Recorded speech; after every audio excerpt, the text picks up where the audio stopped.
এক্সকাৰছনত গৈ আছোঁ আমি এতিয়া।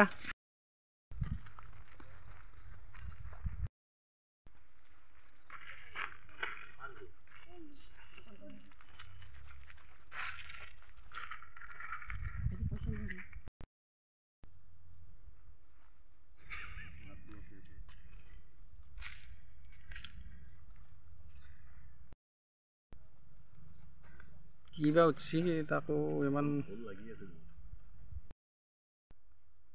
নমস্কাৰ, আমি লোকপ্ৰিয় মধ্য বিদ্যালয়ৰ ছাত্ৰ-ছাত্ৰী। ভাৰতৰ মাৰাথান শীৰ্ষক আমি এটা প্ৰজেক্ট বনাবলৈ ওলাইছোঁ। প্ৰজেক্টটোৰ নাম উদ্যান শস্যৰ প্ৰয়োজনীয়তা। আমাৰ প্ৰজেক্টটোৰ নাম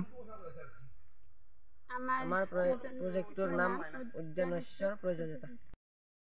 আমাৰ প্ৰজেক্টৰ নাম local is good make it own নামেৰে নামকৰণ কৰিছোঁ।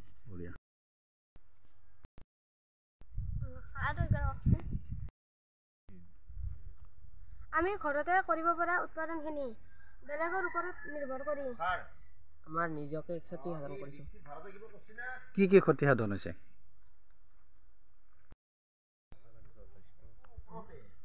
ব্যৱসায় বাণিজ্য, স্বাস্থ্য, মানৱ সৃষ্ট পৰিৱেশ,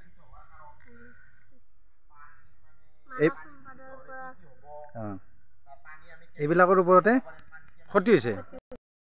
ঠিক আছে বাৰু, আমি যিটো বুজি পালোঁ যে আমি বেলেগৰ পৰা ছাপ্লাই হোৱা যিবিলাক খাদ্য সামগ্ৰী, সেই সামগ্ৰীবিলাকৰ ওপৰত নিৰ্ভৰ কৰাৰ কাৰণে আমাৰ বিভিন্ন ধৰণৰ ক্ষতি হৈছে। কি ধৰণৰ ক্ষতি তোমালোকৰ নজৰত পৰিছে? কি ধৰণৰ ক্ষতি কোৱাচোন?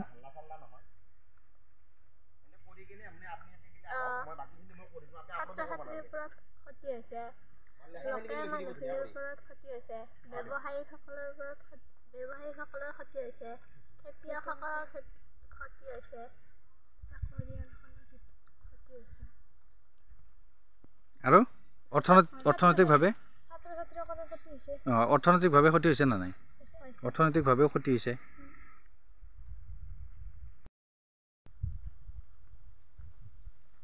স্বাস্থ্যৰ ওপৰত আমাৰ বহুত ক্ষতি হৈছে। বহুত আমাৰ বেমাৰ হৈছে, যিবিলাক বেমাৰ বহু খৰচ কৰিও ভাল কৰিব নোৱাৰি। যিবিলাক ব্যৱসায় আমাৰ ওচৰত আছিল, এতিয়া সেইবিলাক বেলেগৰ হাতত গুচি গৈছে।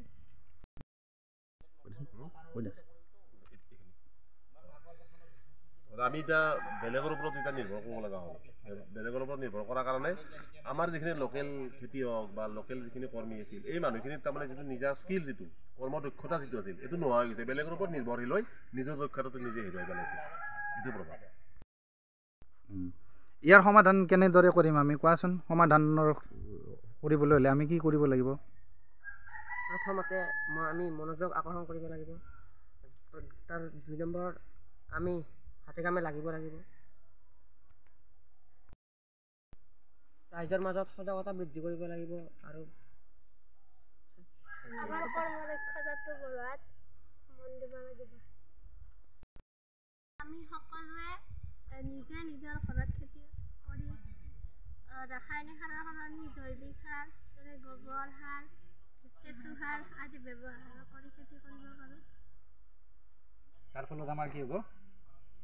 আমি শাক-পাচলিৰ পৰা যিবিলাক প্ৰয়োজনীয় উপাদান পাব লাগে সেইবোৰ পাম। আৰু বেমাৰ আজাৰৰ পৰা আমি নিজক ৰক্ষা কৰিব পাৰিম। আৰু কি কৰিব পাৰিম? অৰ্থনৈতিকভাৱেও আমি আমাৰ পৰিয়ালটোক সকাহ দিব পাৰিম, নহয় জানো? অৰ্থনৈতিকভাৱেও পাৰিম। আৰু কি কৰিব পাৰি? আমি যদি প্ৰত্যেকে যদি খেতি কৰোঁ, তেতিয়া তোমালোকে কোৱা সেই ব্যৱসায়টো বেলেগৰ হাতত গুচি গৈছে, সেইটোও আমাৰ হাততে থাকি থাকিব, নহয় জানো? বাকী স্বাস্থ্যৰ ওপৰত যিটো প্ৰভাৱ, সেইটো প্ৰভাৱো ভাল হ'ব। যিটো কীটনাশক দৰৱ নাইবা ৰাসায়নিক সাৰৰ যিটো কুপ্ৰভাৱ আমাৰ দেহত পৰি আছে, বহু খৰচী বেমাৰ হৈছে, অথচ চিকিৎসা কৰিলেও ভাল ফল পোৱা নাই। সেইখিনি আমি সমাধান কৰি ল'ব পাৰিম, নহয় জানো?